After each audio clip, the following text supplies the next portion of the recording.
Nagkabanggaan ng e-bike at e-trike sa isang intersection sa Imus, Cavite. Sumemplang ang dalawang sasakyan na tumilapon ng mga sakay nito. Tumama pa sa steel barricade ang isang sakay ng e-bike pero nakatayo rin kalaunan. Paliko na sana ang kotseng yan nang biglang masalpok ng paparating na motorsiklo sa Kalasyaw, Pangasinan. Tumilapon ang angkas ng motorsiklo. Sugatan siya at ang rider. Wala namang nasaktan sa sakay ng kotse.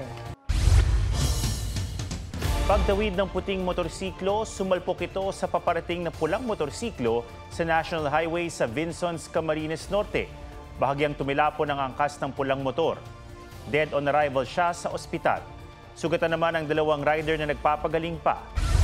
Pinagtulungan ng mga pulis na posasan ang lalaking yan sa isang barangay sa Boracay Island sa Malay, Aklan. Isa siya sa mga humarang sa gagawing demolition ng mga pulis sa mga bahay roon.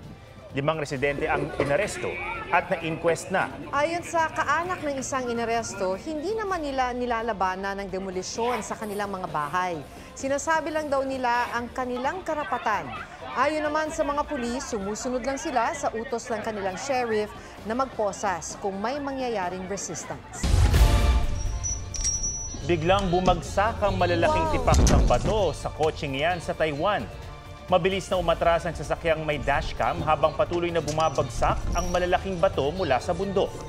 Wala pang ulat kung ligtas sa mga sakay ng kotseng nabagsakan. Nangyari yan sa kasagsagan ng magnitude 7.2 na lindol kahapon sa Taiwan. 10 na ang naitalang patay habang mahigit 1,000 ang sugatan. Nasa gitna ang lahat ng natrap sa mga gusali sa Hualien na napuruhan ng lindol. Napatras ang pickup na yan at tumama sa isa pang truck at sa sasakyang may kuha ng dashcam. Nangyari ang karambola sa Rosario, Batangas kaninang hapon. Ayon sa uploader, isang oil tanker ang nawalan daw ng preno at binangga ang mga kasalubong na sasakyan. Bahagyang nasaktan ng mga driver.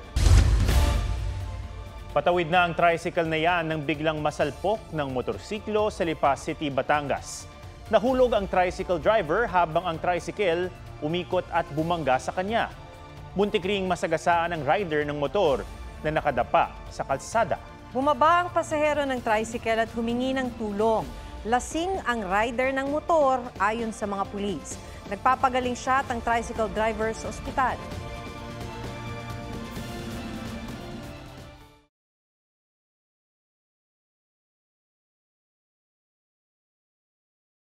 Mga kapuso, alamin ang State of the Nation.